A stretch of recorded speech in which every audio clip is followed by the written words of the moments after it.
Hello and welcome, everybody. My name is Stephanie from Generations Health Education, and we are so glad to have you joining us today for our program, Understanding Different Dementias, Types, Causes, and Treatments with Jennifer FitzPatrick.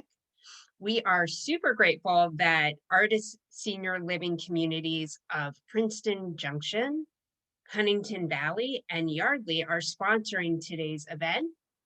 And in a few minutes, we'll be hearing from some of those representatives.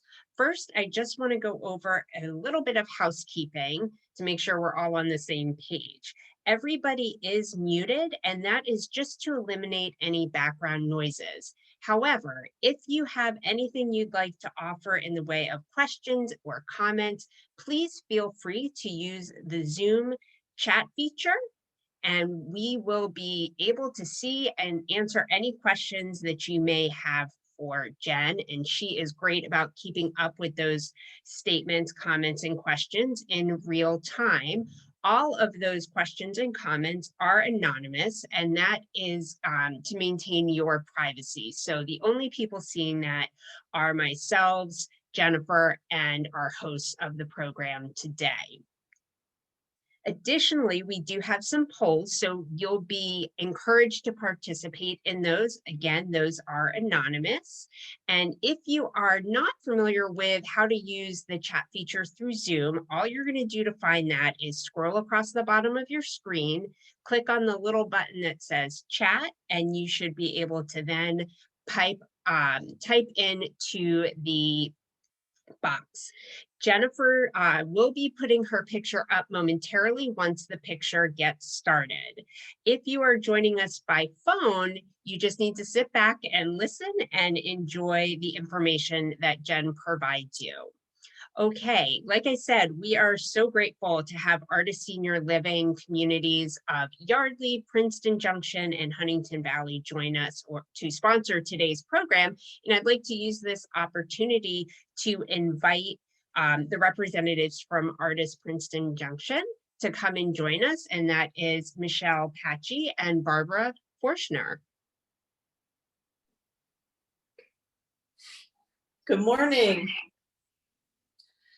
This is Michelle at Artis Senior Living at Princeton Junction, along with Barbara Forschner. And we put on the screen the Artis. People always ask us, does Artis stand for anything? So it actually does. So we are an all memory care community, as is Yardley and Huntington Valley. And we do. Artis stands for the ability to have a voice. And these are for the residents as well as the staff. Respecting and maintaining relationships. One of our favorite ones, treasuring each person's uniqueness, integrity, and then we want to celebrate success and recognition.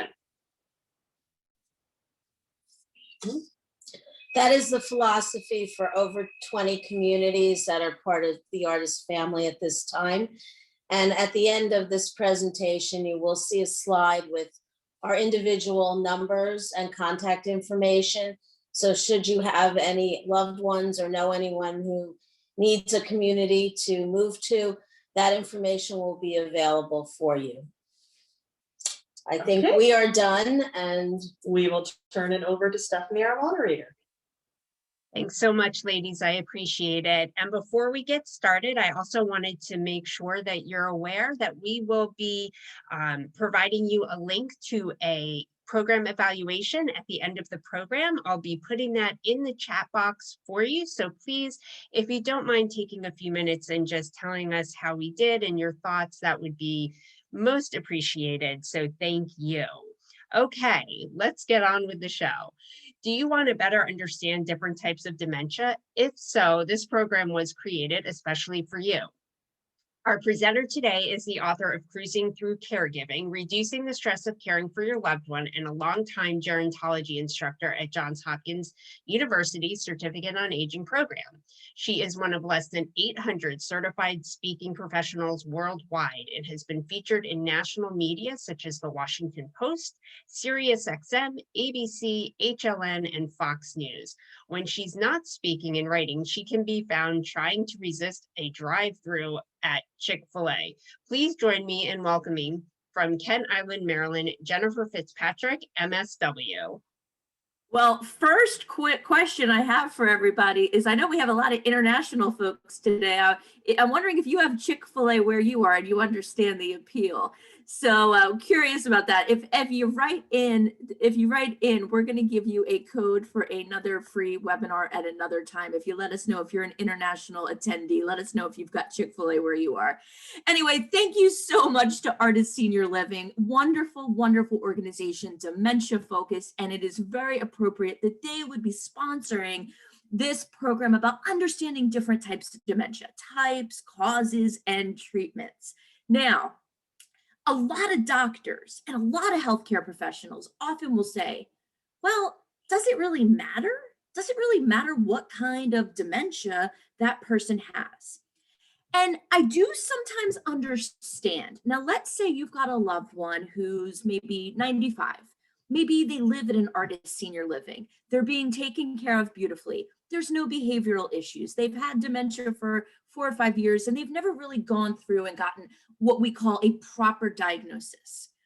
There are certainly times that not pushing for that diagnosis can sometimes make sense for that family and that individual. But overall, in most cases, it is extremely helpful to you as a family caregiver and to the individual to know what they are dealing with. If you have a type of cancer, we don't just accept that, okay, you have cancer. We want to know what type, what is the prognosis, what are the symptoms, what are the potential issues that could come up, how long does a person live with this condition? And so there are a lot of similarities with the different dementias, but I do strongly believe that it's very helpful to you, the individual family caregiver, as well as the individual patient, to know what exactly are you dealing with. And one of the first reasons is because when someone has dementia-like symptoms, it is very possible that it could be what we call pseudo-dementia, reversible, temporary. And pseudo-dementia can be caused by a lot of different conditions, and we're going to talk about that in a moment. So one of the most important reasons that we want to find out what's causing the symptoms is because if it's something that we can treat, we want to treat it. We want the doctor to treat it. And then, of course, what we're going to primarily spend our time on today is the irreversible or permanent dementia. So these are some of the examples. So short-term memory loss. I think most people have wrapped their head around the concept of somebody with dementia. They're going to sometimes forget what year it is. They're going to sometimes forget what their daughter's name is. Sometimes they're going to forget who the president is. Poor judgment. Maybe it's a really beautiful, sunny, warm day, 85 degrees, and that person comes out wearing a winter coat. Confusion, maybe forgetting where they live. Personality changes. Maybe the person always had a really great sense of humor, maybe a sarcastic sense of humor. And suddenly they're watching a show that they always found really funny, or they're having a conversation with somebody whose sense of humor they always got, and suddenly they don't get the humor anymore. Getting lost in familiar places. Maybe you drive to the grocery store that's only a couple of miles away from your home and you can't find your way back. So these are some of the examples of dementia symptoms. So what I'd like to do now is ask Stephanie. Stephanie's going to pull up a poll, then you can click. What do you think are sometimes cognitive reversible dementia-like symptoms can sometimes occur because of what?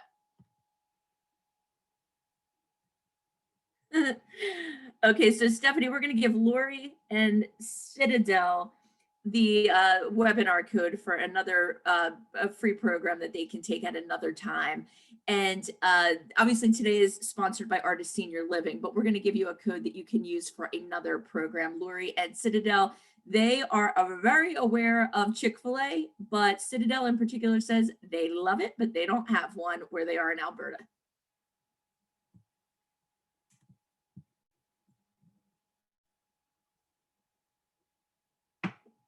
So we give you all a few minutes. What do you think cognitive reversible dementia-like symptoms sometimes occur because of?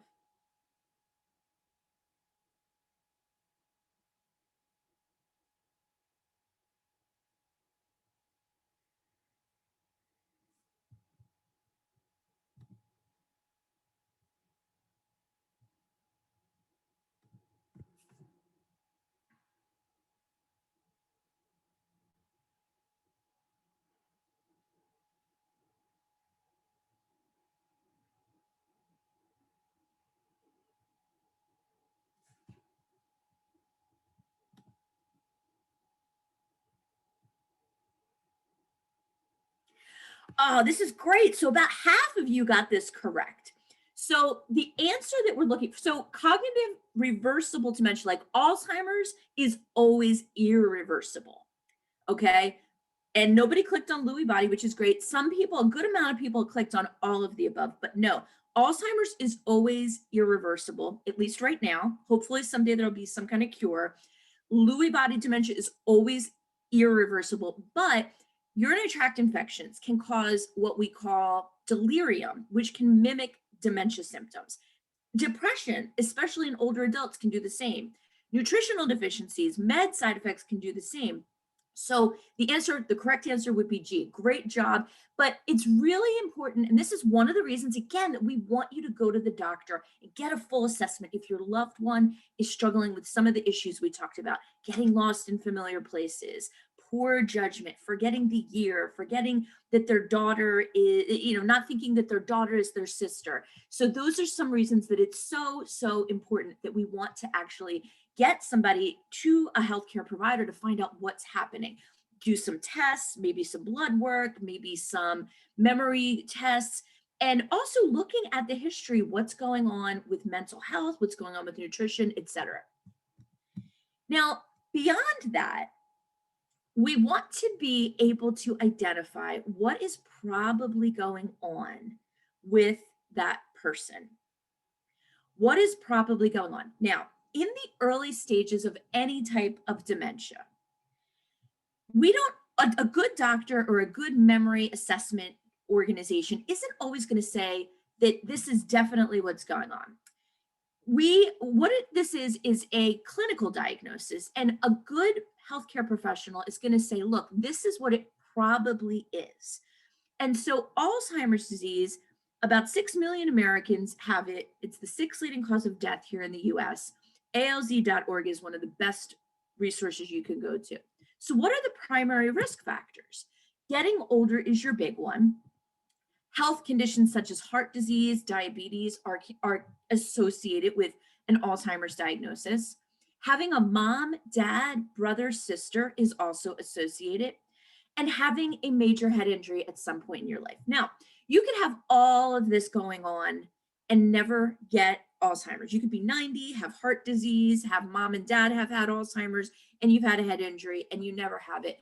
But you also have situations where somebody has none of these risk factors. Maybe they're 60 years old, maybe they have none of these other factors, and they do have Alzheimer's disease. So when we're looking at Alzheimer's disease or any dementia, I liken it very much to visiting a foreign country. And so I base this on if you're an American, and I know we have some international visitors to this program today. Artis Senior Living is hosting this international webinar today on understanding different dementias. But if you're an American and someone tells you you're going to go visit Ireland, the first flag we have here is Ireland. Second one is Italy. And then the third one is Yemen. So if you're going to visit somebody who has, say, early stages of Alzheimer's disease, you're going to see that going to Ireland as an American with no prepping, no reading Rick Steves' books, none of that ahead of time, you're going to find that it's going to be different. There's some brogues, it's more green, they're drinking more Guinness, but you're not going to have a hard time navigating. And that's very similar to what we experience when we're working with somebody or a family member has the early stages of dementia. They have moments where they forget the year or forget the president. They have moments where they might get lost in their own neighborhood. But for the most part, a lot of their day is like us. They are able to communicate. They're able to be more like us. So it's a little different, but it's not as dramatic as, say, an American going to Italy, a rural section of Italy, say the Tuscany area, where most people do not speak fluent English. In a lot of Italian cities, they do, but more in the rural area, there's less people that speak English. And so say if you get on an airplane today and you go over to Italy, and you're in Italy and you haven't done any prep, you haven't downloaded on your iPhone the English to Italian, you're going to be in Italy. And if you're in that rural area, you're going to struggle. But the good news is there's going to be some similarities. So say you're at a cafe and you write in the air, like you want your bill or your check, or maybe you hold up your glass and like you want to refill for a drink. A lot of people are going to respond to that. And so you're going to be able to navigate even though you don't speak one another's language. And so I liken the mid stage of Alzheimer's disease and other dementias to being like visiting Italy with no prep. There's going to be a lot that looks familiar. The food will look familiar. Even if you don't speak Italian, if you took a Romance language in high school like French or Spanish, you are going to have some familiarity with some of the words that you pick up. So it's going to be somewhat familiar, but it's going to be somewhat foreign. And this is likened to the middle stages of Alzheimer's, that there's going to be a lot of moments where we don't recognize that loved one, that person is sometimes going to forget our name, even though we're their spouse. It's going to be a lot more moments where that person is having hallucinations, they're having delusions, they believe that you're stealing from them. And ironically, maybe they think you're stealing from them, but you're paying for their stay at Artis Senior Living, and that yet they're accusing you of stealing. But then you're going to have some moments where they're just like themselves. You're going to have those precious moments and days where they seem like their old self. Now, Yemen, on the other hand, is like the latest stage of Alzheimer's disease. And in the later stages, the person is not only having hallucinations and delusions and confusion and poor judgment and forgetting the year and forgetting who the president is, but their bodily functions are going to be limited. And so communication for a lot of people in the late stage is very limited. They're not able to speak like they once did. They might not even have any vocabulary left, and they might be communicating with sounds. If they're hot, they might throw their blanket on the floor rather than saying, would you mind turning on a fan, or would you mind putting on the air conditioner? So this is much like an American going to Yemen, where the dress is very different. Women have less rights. It's very much an undeveloped country. There's Arabic, which it's going to be very hard to pick up Arabic if you've never studied it, very different than Italy. So one of the reasons that it's so important for us to understand what kind of dementia our loved one has is because every dementia has this trajectory of the early stages are a little bit challenging, but there's some feelings of familiarity. The middle stages is there's a lot of unfamiliarity, but there's still some of that. There's still some major challenges. And then in the late stages, it's almost exclusively unfamiliar. And when we know what condition our loved one has, we're able to prep. We're able to know what's normal, what typically happens for the trajectory of this condition. So I got a couple comments. I just want to make sure I'm not, okay, we got some people writing in, just saying good morning. Okay, thanks for joining us. So as far as the early stages, again, there's an awareness that something's wrong, losing items. So, and I don't want to alarm anybody, because people sometimes, especially if you've got a loved one who has Alzheimer's or another type of dementia, you lose your cell phone, you lose your keys, you start panicking. That is not something for you to be stressing about. We all do that. Our brains are not great at remembering where we put things, sometimes a pen, a phone, and that's why we want to put items in the same place every day. Where do we keep our phone on a charger? We keep our keys on a key ring. We keep our pen in a certain section of our purse or our briefcase. When we go to the grocery store and you forget, you walked in intending to buy, say, apples, and you walk out with toilet paper and milk, and you walk out with Reese's cups, and you walk out with all sorts of items, and you realize you did not get the apples for the apple pie you were hoping to bake.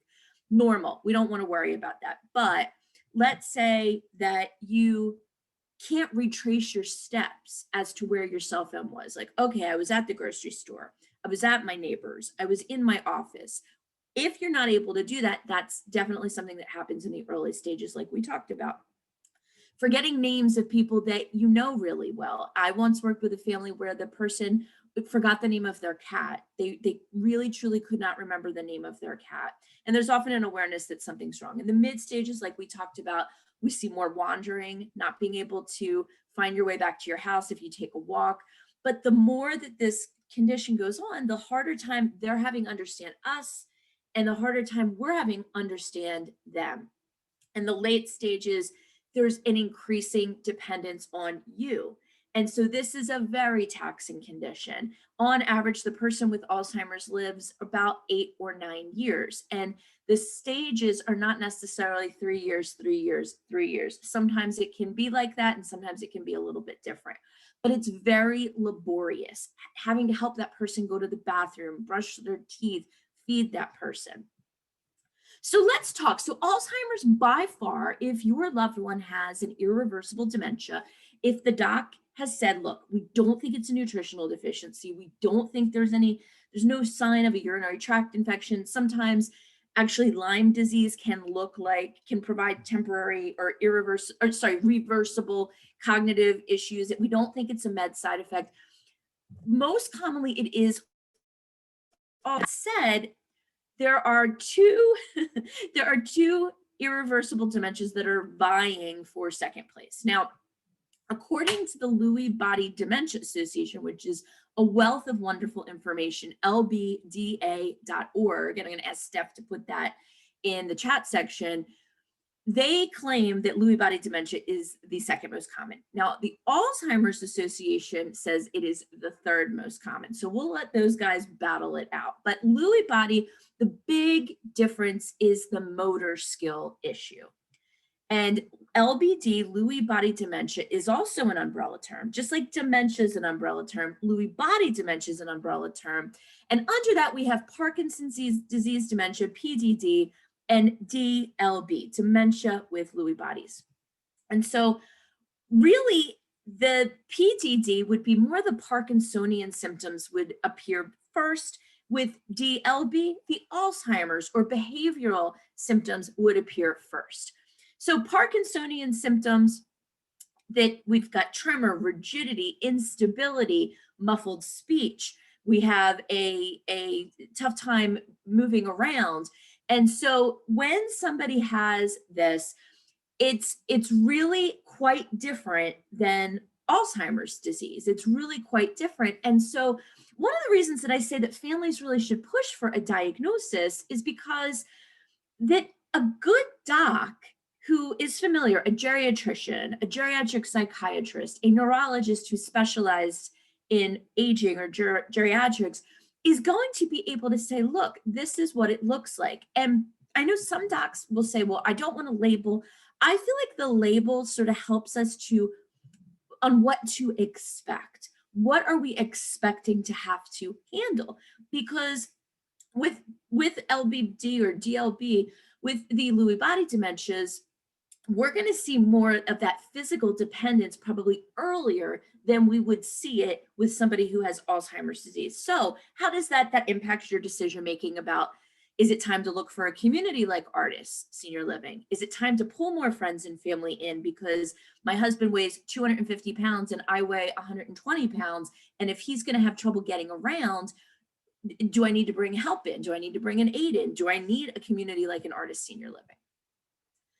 So typically, so again, one thing that is associated with PDD is, or Parkinson's disease dementia, is REM sleep disorder, where we act out our dreams. So it is associated with some sleep problems. So dementia with Lewy bodies, again, it's basically the same condition, but it's what came first. Did you start having the motor issues first? Did you have the behavioral or the memory issues first? Which one is it? And a lot of times the doc is really just going to say there's Lewy body dementia, and they don't get into it, because sometimes it might be that you're getting the diagnosis a year, 2 years into the symptoms having presented themselves. So again, challenges with visual information. We're going to see the memory loss with any of these dementias. So what are the risk factors? The risk factors: anxiety, depression, stroke, and then genetics. But there's no definitive, just like with Alzheimer's, in at least traditional age Alzheimer's. Now, some types of young onset Alzheimer's, there is a very clear genetic link. But for the vast majority of Alzheimer's disease, it's really about risk factors. And these are the risk factors for Lewy body: anxiety, depression, stroke, genetics. So again, remember, the Alzheimer's Association and the Lewy Body Dementia Association sort of are duking it out. Who is the third most common? And Alzheimer's Association says vascular. And now the term vascular cognitive impairment is being utilized as a term for this condition. But the numbers, again, are similar to Lewy body. I would say maybe they're both in second place, but according to the source, there's some different information.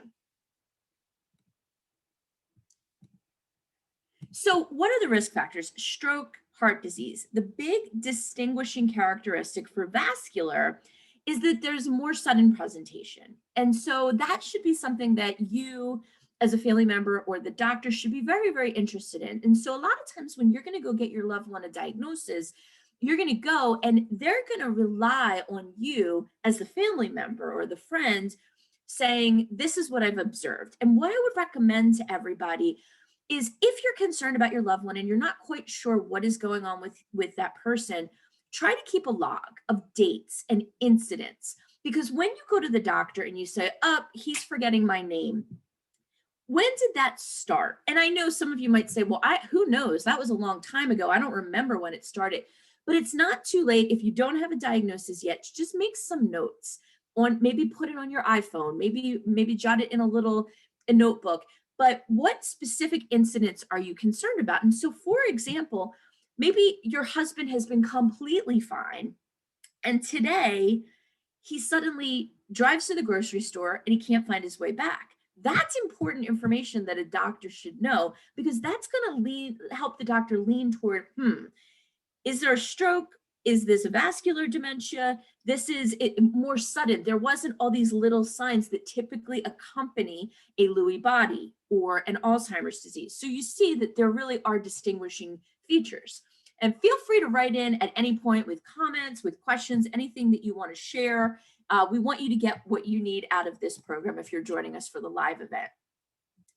So frontotemporal dementia still is quite different. And the frontotemporal dementia, before we typically see memory issues or forgetting their name, forgetting the street that they live on, forgetting who the president is or what year it is, we often see personality changes and a lack of impulse control, a lack of inhibition. And some of that can look like overeating or hypersexuality. And personality changes. Again, maybe this person was always very, very quiet, sort of withdrawn, and all of a sudden they are loud, they are boisterous, that they've always been, again, maybe they always had a great sense of humor, but suddenly now they don't. And not only that, but they're saying insulting remarks to friends and neighbors. And maybe they're getting branded as being a crotchety old man, but it's not that at all. It's simply that inner monologue that says to us, we're not going to say everything on our minds is not working anymore. That screening process that our brain had has been disrupted. So as far as overeating, hypersexuality, those are some of the big ones. And sometimes this can actually look for some people almost like there's some bipolar characteristics. Typically, this is a younger onset dementia. And the only risk factor that we know of at the moment is that it's genetic. So we've got somebody writing in. Nancy says, how do you broach this with your loved one if you have concerns? My mother has always been reluctant to have us accompany her to a doctor. So here's best practice, but know that I'm very sensitive to the fact that there are a lot of older adults that just don't want you in their business. And I want you to take a step back and say to yourself, do you want your adult kids in your business or your adult nieces and nephews? And a lot of us will probably say, no, it's my business. And so we won't, in Cruising Through Caregiving, I wrote a whole chapter about your older loved one is a grown-up. They are an adult and they're allowed to do what it is they want to do. That said, I think broaching the subject as far as letting that person know that you maybe want to share some observations that you've had with the doctor, or you just want to make sure that everything is going okay. Know that a lot of older adults are just going to say no. They're just going to say no. And what I would recommend is being patient, being persistent, acknowledging, don't try to resist the urge to take over and treat your loved one like a child, because I know a lot of us just want to take control. Know that you can always call the doctor, though. You can send an email, you can call the doctor. They can't give you information, but you can give them information, even if your loved one hasn't. And what I want to recommend you do is give specific examples. Don't just say, I'm worried about mom's memory. That's not good enough. Say, my mom lost her keys 6 times in the last 2 months and she couldn't retrace her steps. That's information that a doctor can say, that sounds like something to be concerned about. Or mom got on the highway and we found her a day later in a different state. That's something that a good doctor is going to take really seriously. But the other piece of it is, and I know this is a bit controversial and a lot of people are going to say, oh my gosh, I can't believe Jen just said that, but I'm going to go ahead and say it. If you're concerned, you can always call Adult Protective Services yourself. And in different countries, they have a different term for that. But Adult Protective Services goes out, and if there's a vulnerable adult, somebody that is vulnerable, maybe has cognitive issues, they go and check on them and try to investigate, is there self-neglect? And you could call in anonymously, and maybe you and your sister call in separately and say, look, this is going on. But give specific examples. Adult Protective Services is often going to take the call more seriously. My mom won't listen. She won't let me go to the doctor. That's typically not going to be enough evidence for Adult Protective Services to look into it.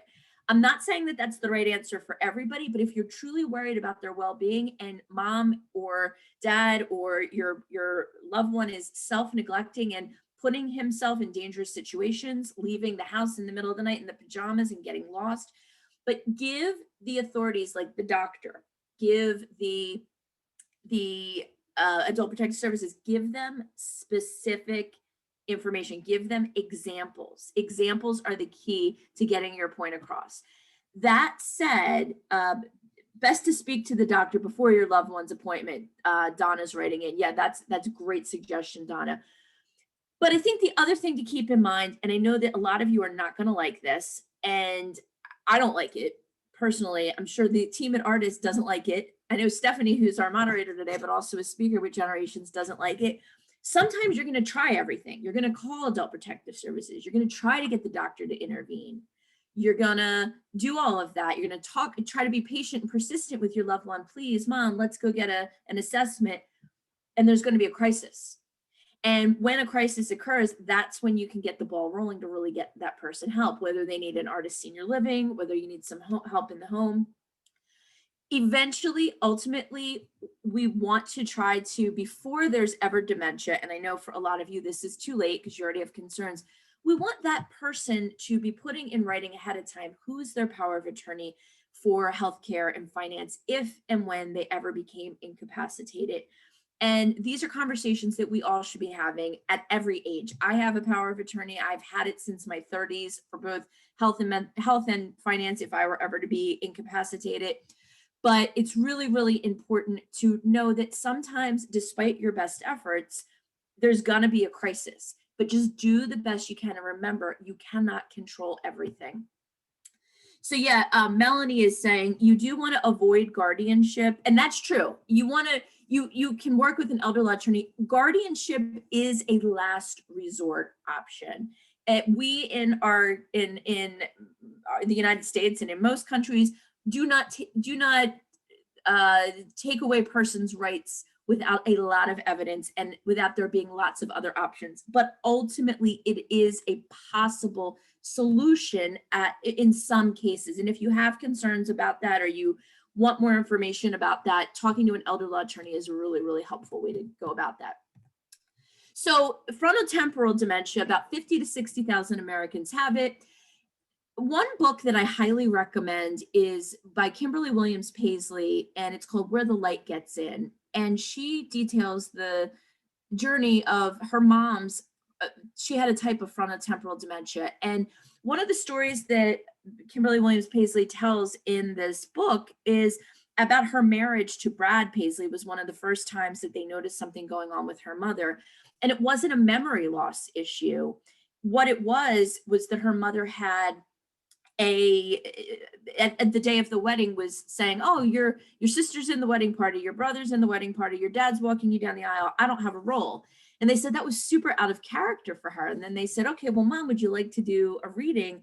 And then she went up to do a reading and she sort of garbled and messed up the reading.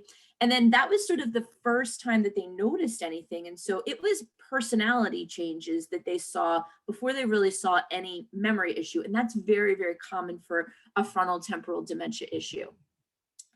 Creuzfeldt-Jakob disease, CJD, is a young onset type. This is typically an incredibly rare, but very different from all of the other dementias, again, because blindness is associated with it. And this person, it's very, very rare. And this person has, these are just some of the risk factors, they typically live only a year to 18 months. And in fact, Stephanie and I have a friend whose brother-in-law just passed away with this. It's most of us will not ever hear about this. It's not going to be something that we're dealing with, but this is another type. But again, the big characteristic that's very, very different is that blindness is a big one.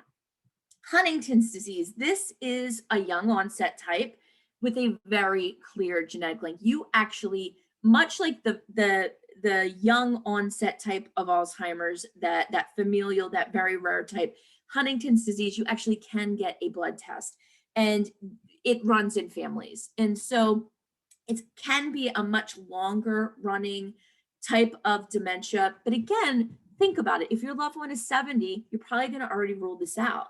If your loved one hasn't been dealing with blindness or has lived with the disease for more than 2 years, a good doctor is going to say, okay, we can rule out CJD, we can rule out Huntington's. And so tragically, the Huntington's Disease Society of America, and Steph, I would like to ask you to put that in, and also I want you to put in the FTDA. I'm actually going to put that one in. Steph, if you could put the Huntington's Disease Society website in there.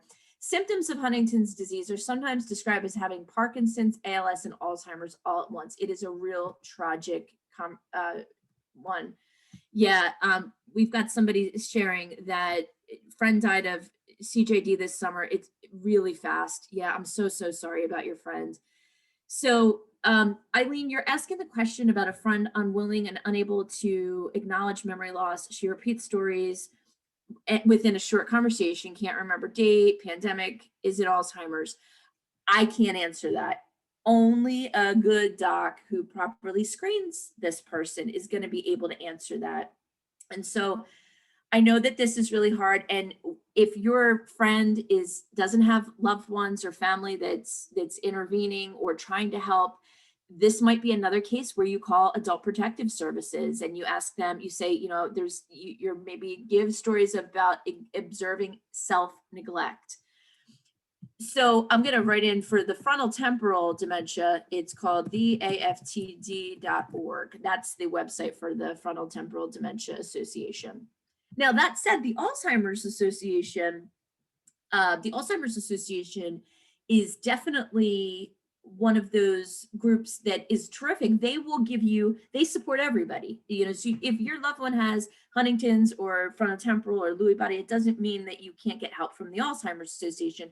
It's that you can get some more specific information. Jessica's asking, is it true that you can only definitively know if a person had dementia after death?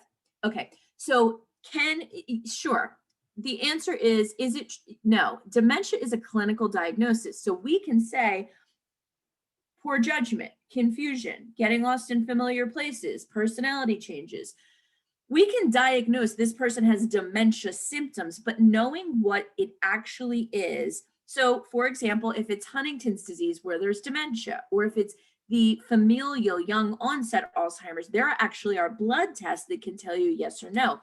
As for the rest of these conditions, it's all about a clinical diagnosis that a good doctor, and Dr. Peter Ravens of the 36-Hour Day has written this in his book, a good doctor is going to be able to tell you that 85-90% this is what it looks like. This is probably Alzheimer's. It's probably Lewy body. Can they give you 100%? You're exactly right, Jessica. An autopsy would tell you at 100%. But that said, specialists, geriatric psychiatrists, geriatricians, some neurologists that specialize in geriatrics are going to be able to give you a good clinical diagnosis. And if, as you can see, even a lay person can say, okay, well, we can rule out Lewy body because there's no movement issues. What we often see a lot of docs saying, it could be Alzheimer's, it could be vascular. And again, a lot of it has to do with the onset. Is it sudden or is it slow? So let's talk for a moment. Is there treatment for dementia? Is there really treatment for dementia? So I want you to answer yes or no if you would click on the poll.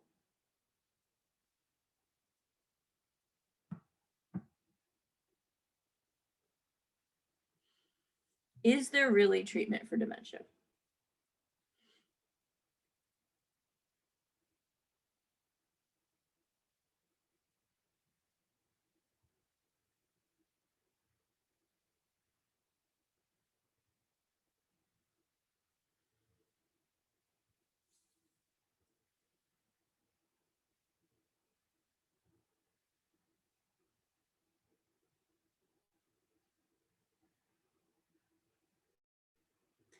So about half and half, about half and half. And so is there a cure for an Alzheimer's, a Lewy body, a frontotemporal dementia? Not right now, not right now. But is there treatment? There is some treatment. So let's talk a little bit about what does that mean. So obviously there are medications, and there are medications that can help with symptom management. And this is something that you really want to talk about very detailed with your doctor, because some of the medicines do have side effects, and some of the medicines you really need to do a risk benefit analysis. Is it worth it to take this medicine if there are side effects? And so this is a super important conversation to repeatedly be having with your loved one's doctors. Is it helping? Is it helping enough, especially if there are any side effects, which often involve GI side effects? Good communication strategies are helpful. So not arguing with your loved one. If your loved one is it's spring, well, actually it is spring. If the loved one is telling you that it's October and you know it to be March, we don't want to argue with them. We want to go with the flow. It takes a lot of patience. It takes a lot of energy. And for a lot of family members, that repetitiveness is what really pushes them over the edge. And so if you find yourself burnt out by trying to buy into their world, buy into their logic, you probably need more help. And you can get all of the worksheets from Cruising Through Caregiving to find you more help.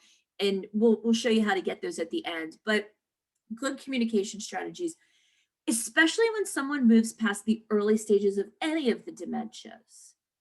We really want to make sure that we're not trying to reason with them. And so if your loved one says, oh, it's Halloween time, I'm so excited to see all the kids dressed up in their costumes, and you say, no, we're moving into spring, it's March. If you keep arguing with that loved one and you keep trying to reason, you show them a calendar. Now listen, sometimes this can work in the early stages. If they're very early and they might, oh, okay, that's right. Okay, it's St. Patrick's Day is coming up. It's not Halloween. But for many people, most people, especially advanced, reasoning does not work.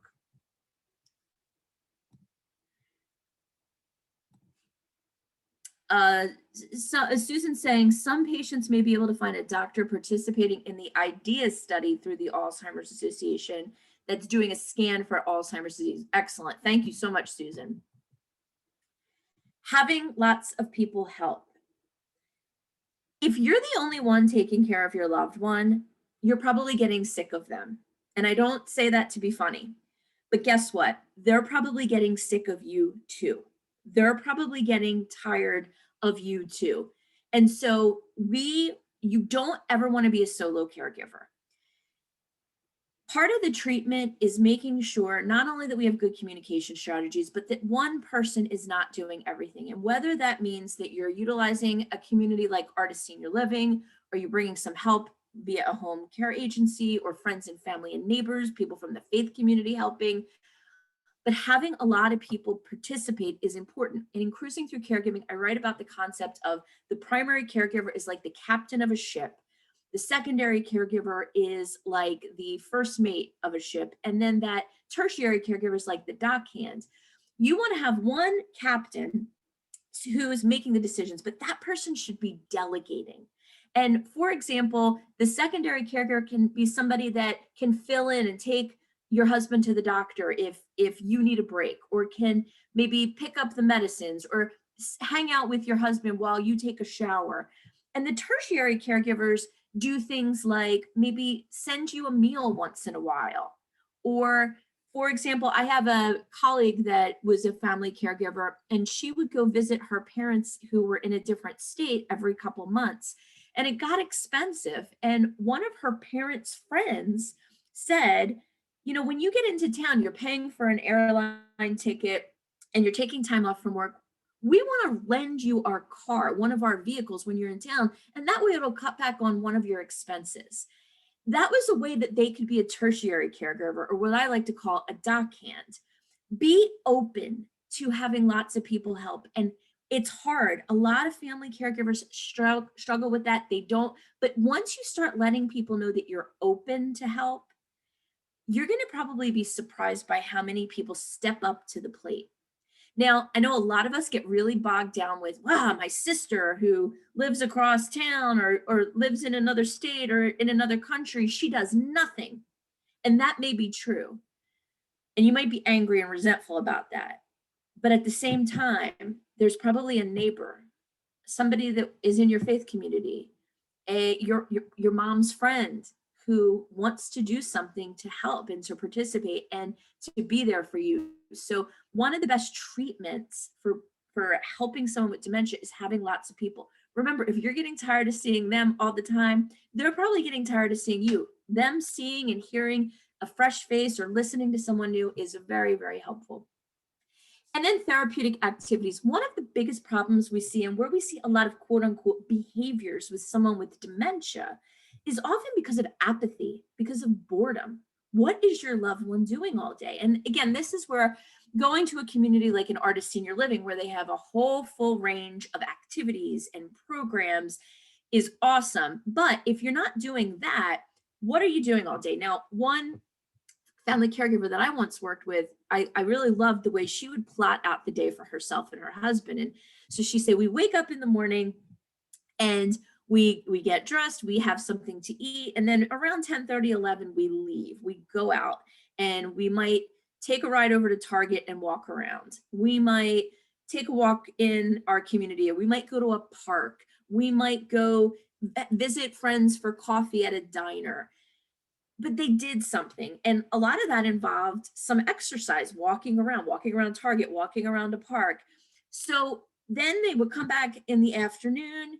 Maybe he would take a little bit of a nap. Then they'd put on music and he would sing. And she really, it brightened up their day. And so even if your loved one isn't at adult day or isn't at a senior living community, if they're sitting in front of the television all day and napping, that is not therapeutic. They are bored, and you're probably going to have more behavioral issues, and the person's probably going to have a harder time sleeping at night. So you want, and I know a lot of you are probably saying, well, I don't have the energy to be putting together all these programs. It doesn't have to be anything fancy. And it doesn't have to be anything. It's putting on music that your loved one likes, putting on an old movie that your loved one likes, doing a puzzle together. It could be taking a walk. It could be doing an online yoga class on Amazon or YouTube, but doing something other than sitting in front of the television all day. So,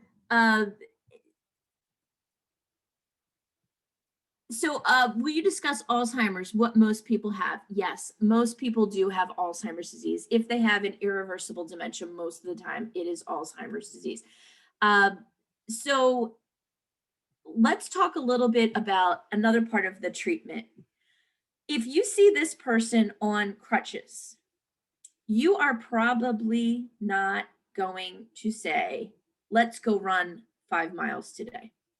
If this is your friend or your neighbor or your husband, you're not going to say, let's go run 5 miles. But what a lot of times we as friends and family do with someone who has irreversible dementia like Alzheimer's or Lewy body or frontotemporal is we know that their brain's not working properly, but we expect them to answer our questions. What would you like for dinner? We expect a proper answer. When we tell them to go pick up groceries, we expect them to find their way back. We need to adjust our expectations and remember that if we don't understand the disease they have, that is part of our problem, but it's also part of your loved one's problem. So do the best you can to try to get a proper diagnosis and understand what's going on with your loved one. It will help them and it will help you.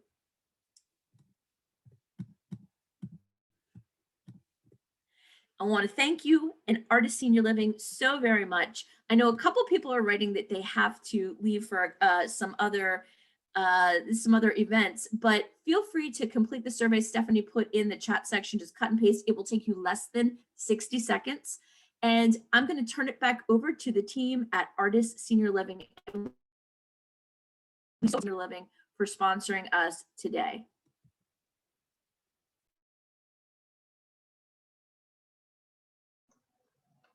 Thank you so much, Jennifer.